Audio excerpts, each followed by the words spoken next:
Hello, this lecture is on the Cold War. When World War II ended, the United States was the sole superpower. Much of Europe experienced destruction, and the United States, with its raw materials, productivity, and market economy, rose to great economic heights. The public had accumulated $140 billion in savings during the war, and many Americans, after years of hardship from the Great Depression to World War II sacrifices, were ready for a better life. As one factory worker declared, "I'm tired of ration books and empty shelves.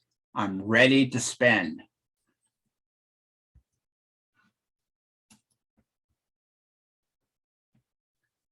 Returning veterans discovered that there were shortages of food and consumer goods. The first 18 months of the post-war period saw rising prices, labor conflict, and consumer shortages. There were union strikes, but many middle-class Americans approved of the government's curbing of organized labor with legislation such as the Taft-Hartley Act. This act barred the closed shop, which required all workers hired in a particular company to be union members. 12 million veterans were home. However, finding employment was not too difficult.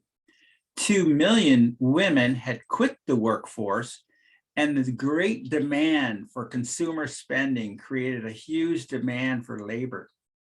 By 1947, economic expansion kicked in to begin a great boom.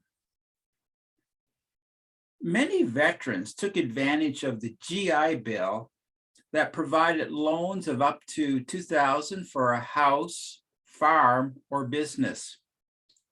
Considering that a new home cost approximately $6,000, this was a good deal. The program supported college education for veterans, many who in the past had few opportunities to attend college. In 1947, half of all college students were veterans. Although 60,000 servicewomen did go for the educational benefits, the overwhelming number of college veterans was male. Until more colleges were built or enlarged, there was not enough seats. Cornell University restricted females to 20% of its entering class. Typically, medical and law schools kept the percentage of women students between 5 and 10%. With the return to normal life for veterans, the United States witnessed men and women marrying at an earlier age, and thus the marriage rate soared. On average, men married between ages of 20 and 22, and women between ages 18 to 21. With 97% of women and 94% of men between the ages of 18 and 30 going to the altar, the era became the most marrying generation in American history. The family provided a sense of comfort and stability for Americans who experienced separation for years. Correspondingly, the birth rate increased dramatically, and despite no significant immigration, the population grew more in the decade of 1940 to 1950 than any other decade in history. The population jumped 20 million in the 1940s. The baby boom also included older married couples who had postponed childbearing during the war years. The focus on the traditional family was evident in popular culture. A popular wartime advertisement showing a mother in overalls about to leave for the factory captured such thinking. Her little daughter asked, "Mother, when will you stay home again?" The mother answers, some jubilant day, mother will stay home again doing the job she likes, making a home for you and daddy when he gets back. Actually, the number of women working outside of the home did not decrease. In 1950, almost 1/3 of the workforce were women, higher than the 27% at the end of the war. What changed, however, were the type of job opportunities for women. The high paying jobs in manufacturing went mostly to men, and many women resumed working as waitresses, maids, and other service jobs. Of course, the growing number of fast-growing families required household goods, which in turn boosted manufacturing and the economy. Thus, the baby boom and post-war economic prosperity are closely linked. Consumer spending increased 60% between 1946 and 1950. Americans purchased 21 million automobiles and 20 million refrigerators between 1946 and 1950. Car buyers wanted newer models.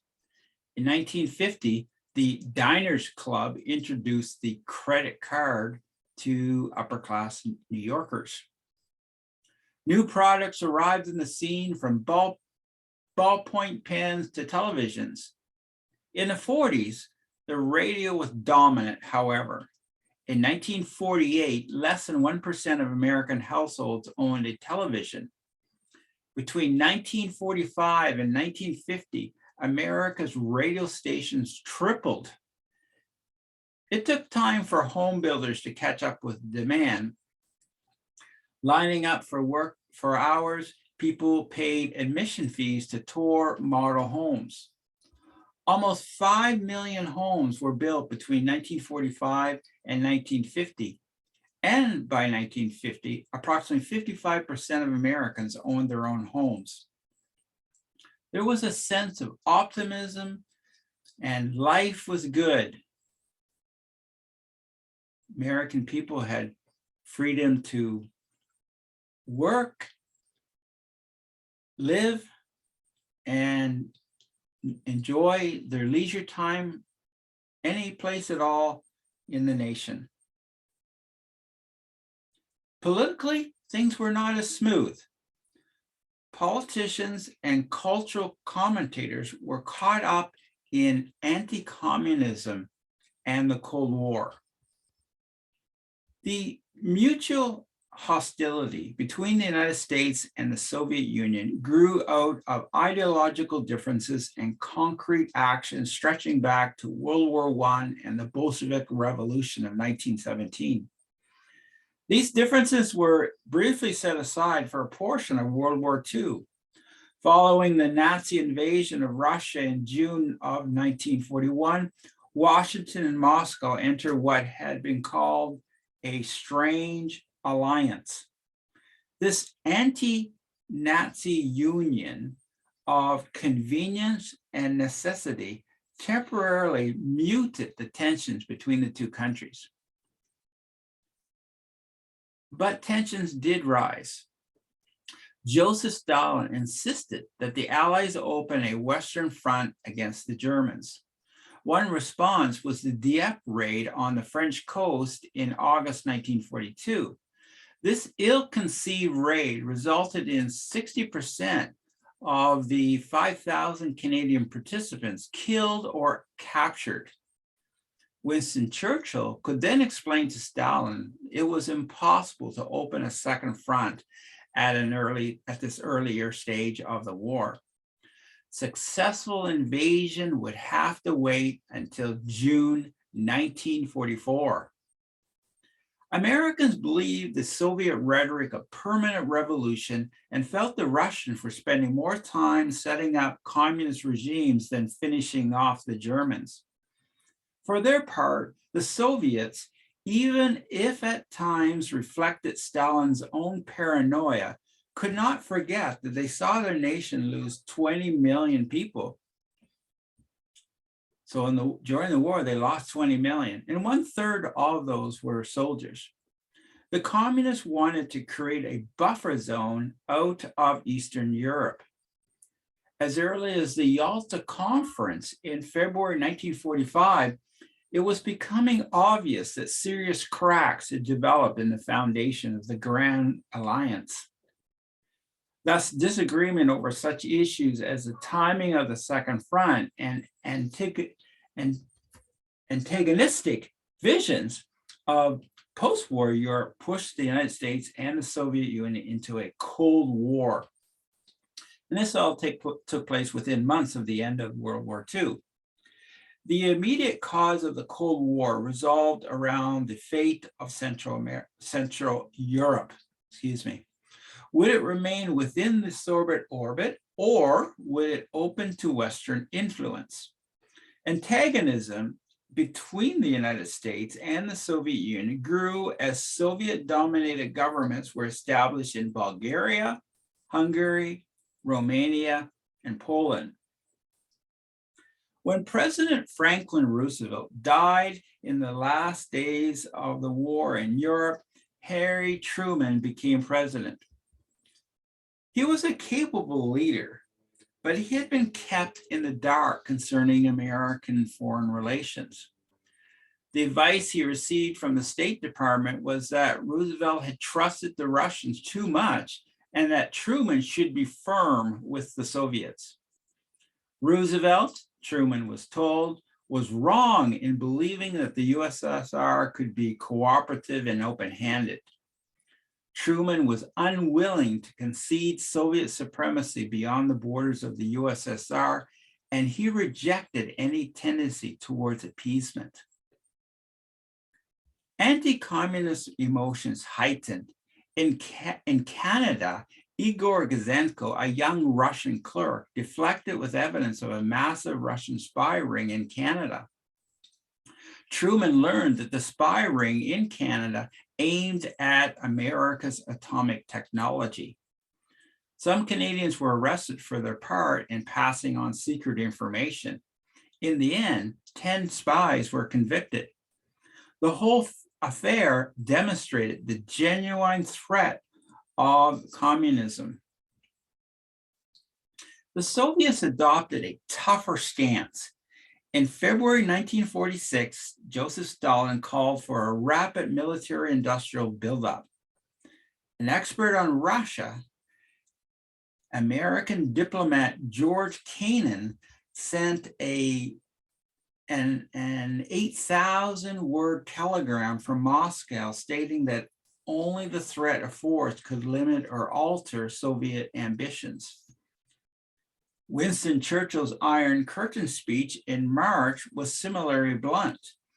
It was followed by Soviet refusal to withdraw from Iran, the movement of the American Sixth Fleet to the Black Sea, and a failure to agree on control of atomic weaponry. In 1947, Britain informed the United States that it could no longer assist Greece and Turkey against communist-supported insurgency in those two countries. American foreign policy entered a new interventionist phase with the Truman Doctrine's stated goal of containing communism. A dangerous competitive game followed. From this point on, the Cold War became much more international in scope and was marked by occasional confrontation and an ongoing fear of actual military conflict. The Truman administration and the American people grew increasingly worried about communism. Many Americans came to believe that America's foreign difficulties were rooted in disloyalty at home. A Red Scare shook the nation. In 1947, Truman sought to root out subversives in government service with loyalty review boards. In Congress, the House Un-American Activities Committee sought information on communist activity in Hollywood. To help rebuild Europe, the United States presented the Marshall Plan in 1947. Rejected by the Russians, the plan not only gave aid to Western Europe, but helped stimulate trade. In 1948, the USSR established control in Czechoslovakia and blocked access from Western Germany into West Berlin. The response from the United States was the Berlin airlift. By 1949, the division of Germany was final with the formation of the German Democratic Republic and the Federal Republic of Germany. The Marshall Plan's impact in slowing the spread of communism inspired the rise of the Soviet Council for Mutual Economic Aid. Anxieties heightened with the creation of the North Atlantic Treaty Organization and the Warsaw Pact. When the Soviet Union exploded its own atomic bomb in 1949, there was great concern over what the communists could achieve.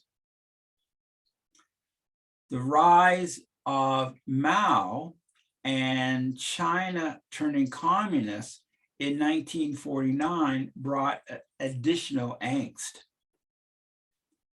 On the issue of war, it was Asian communism rather than Soviet communism that resulted in American soldiers going to the battlefields 5 years after victory over Hitler's National Socialists. The backstory is this. In 1895, Japan forced China to recognize the independence of Korea and making it a dependency on Japan. After a defeat in World War II, Japan lost control of Korea. In 1945, the Soviets and Americans partitioned the peninsula at the 38th parallel of latitude. North of this line was the communist zone or Soviet zone. South of the line was the American zone. The Americans and Soviets professed to want the reunification of Korea, but both failed to agree on a plan for the reunification of the country. In 1948, they agreed to the establishment of two separate states, the People's Democratic Republic of Korea and the Republic of Korea. The respective capitals were Pyongyang and Seoul. The People's Democratic of Korea chose Communist Kim Il-sung as the leader. The president of the Republic of Korea was anti-communist Syngman Rhee. The United States and the USSR assisted their respective clients with military arms. When the Americans and Soviets pulled out of the area, North Korea and South Korea eyed each other with suspicion. In the summer of 1950, the focus of the Cold War shifted from Europe to East Asia. On June 25, Communist Korea invaded South Korea with more than 100,000 troops. Surprised by the attack along the 240-kilometer front, Southern Koreans were pushed to the very south of the peninsula. The northern invaders, with their Russian-made tanks, captured Seoul within 3 days. The South Koreans were cornered in a dangerous and tiny defensive area around Busan. The American government believed that the Soviets were behind the attack. One state official described the relationship between Russia and North Korea as the same as between Walt Disney and Donald Duck. For many, The invasion provided proof of the importance of the containment doctrine that shaped American foreign relations. Even a brief relaxation of America's guard was an invitation to communist aggression. The United States immediately pressured the United Nations to adopt a resolution requiring all member states to provide the Republic of South Korea with all necessary aid to repel the aggressors. Truman took advantage of temporary Russian absence from the United Nations Security Council. The Soviet Union was boycotting the United Nations over its refusal to seat the new communist government in China. Had the Russian delegation been there, it could have cast a veto to kill the measure. The Americans received support from the United Nations, and soon American troops and some troops from other countries took action. Officially, the United States was simply participated in a United Nations, quote, police action. Under the leadership of General Douglas MacArthur, American troops were very successful, and within 2 weeks, they had forced the Northern Korean troops back to the 38th parallel. MacArthur had launched a successful, ambitious amphibious landing behind the enemy's lines. Although they achieved their mandate, American troops did not stop at the 38th parallel, and they advanced and occupied the capital of Pyongyang. Communist China chose to support the North Koreans with 300,000 Chinese troops. The Chinese and Korean communists attacked MacArthur's overextended lines and pushed the Americans back to the 38th parallel. The war settled into a protracted stalemate. MacArthur wanted to see drastic retaliation, such as bombardment of Chinese bases in Manchuria. Truman, however, was cautious. MacArthur opposed the idea of a limited war. For his stand, he was fired. He returned home to ticker tape parades. Americans were used to winning wars, and a policy of military restraint was frustrating. Discussions of a truce began in July of 1951, and a ceasefire was proclaimed in July 1953. The cost was tragic. 3 million people lost their lives, many of whom were Korean civilians. The Americans lost 33,000 dead and spent $20 billion. Consequences of the war included confirmation of presidential supremacy in foreign policy. Truman had not consulted Congress or asked for a declaration of war. Worsening relations between China and America, greater military expansion, and another important consequence was the fueling of the Cold War, anti-communism, and McCarthyism. In this anti-communist climate, Senator Joseph R. McCarthy of Wisconsin made his mark. A demagogue is a political speaker or leader who plays upon the passions of the people to win their support. According to liberal journalist Richard Rovere, McCarthy was in many ways the most gifted demagogue ever bred on these shores, end of quote. Under the watchful eye of McCarthy, American foreign policymakers had to be cautious and avoid having their loyalty questioned. By using senatorial immunity and the investigative power of the Congress, McCarthy became a powerful political force for Americans upset with communist influence in Washington. Even other senators tread carefully, believing that opposition to McCarthy meant political suicide. Rovere wrote that McCarthy was, quote, a political speculator, a prospector who drills communism and saw it come up a gusher, end of quote. McCarthy's rise began on February 9, 1950. This is when he gave his speech stating that communists had infiltrated the State Department. Quote, I have here in my hand a list of 205, a list of names that were known to the Secretary of State as being members of the Communist Party and who nevertheless are still working and shaping policy in the State Department, end quote. Originally, he had said 205 names, but his claim varied.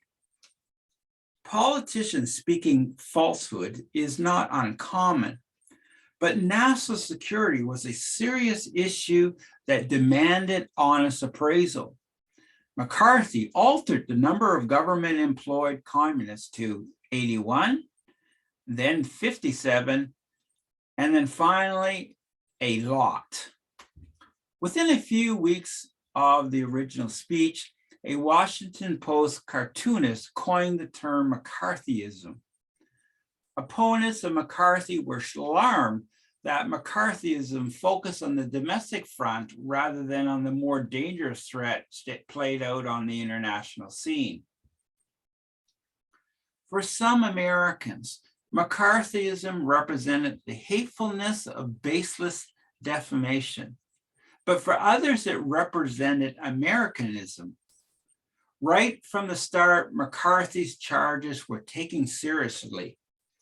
Senator Millard Tydings accepted the chairmanship of the committee that studied McCarthy's claims. When Tydings was up for re-election in late 1950, McCarthy forces painted him soft on communism.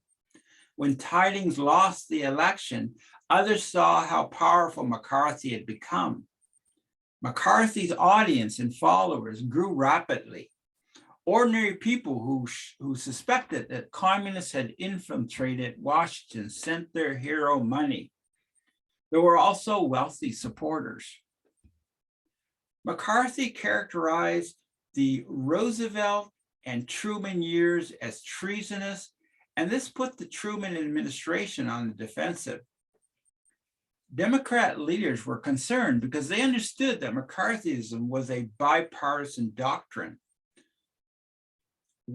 Working class Democrats supported McCarthy's cause. As late as January 1954, even when his influence began to wane, 50% of Americans had a generally favorable opinion of McCarthy. McCarthy was a genius when it came to publicity. He staged dramatic walkouts, often timed to correspond with newspaper deadlines. He held morning press conference only to state that he was working on something big and he would reveal later in the day. Thus, in the afternoon papers, he had his headline, "New McCarthy Revelations Awaited in Capitol." Often there were no revelations. Some of his claims were so excessive, so preposterous, excuse me, that many Americans could not imagine that a senator could invent such fraudulent facts and documentation. With dramatic flair, McCarthy questioned at length witnesses he knew would take the Fifth Amendment. In government circles, some who collaborate with McCarthy did so to protect their jobs. During the entire decade, approximately 2,000 government workers lost their jobs for affiliation of the Communist Party. It was not until 1954 that McCarthy fell from grace. In the Army McCarthy hearing, McCarthy made too many enemies with his attacks on the Army, including a general. In December 1954, the Senate passed a motion of censure against McCarthy. Even his Republican colleagues in the Senate kept their distance from him. 3 years later, he died a broken and lonely man. Bobby Kennedy wrote in his journal, he was a very complicated character. His whole method of operation was complicated because he would be guilty. He would get a guilty feeling and get hurt after he blasted somebody. He was sensitive and yet insensitive. He was very thoughtful of his friends, and yet he could be so cruel. Writing in the National Review in 1958, Frank Marr argued that the McCarthyism revealed 4 truths: that communism and modern liberalism share the same basic goal, socialism, that the key difference between them is not the end, but means to get there, that both regard all inherent values such as church, family, and national traditions as invalid and without binding authority, that modern liberalism had shown itself unfit for the leadership of a free society. Why McCarthyism? Timing was important. McCarthy entered the national scene when Americans coast to coast, living the good life of American prosperity, had both radio and television. The contrast between the free market capitalism of America's economic boom and communism was stark. Americans valued freedom, freedom to work, marry, and live anywhere in the nation, freedom and economic opportunity to buy a house or the latest Chevrolet. McCarthy was a lightning post for many Americans who rejected the liberalism of Franklin Roosevelt's New Deal and Harry Truman's Fair Deal. In the end, the emergence of the Cold War, the Korean War, and fear of the Red Menace was exploited brilliantly by the senator from Wisconsin, at least until he overstepped himself. According to one socialist historian, quote, "It was not the values of McCarthy that were challenged by the nation's political leaders, but his clumsy tactics, his lack of caution, his failure to lend credibility to anti-communism." McCarthyism was a very short chapter of a Cold War story that lasted several decades. Thank you.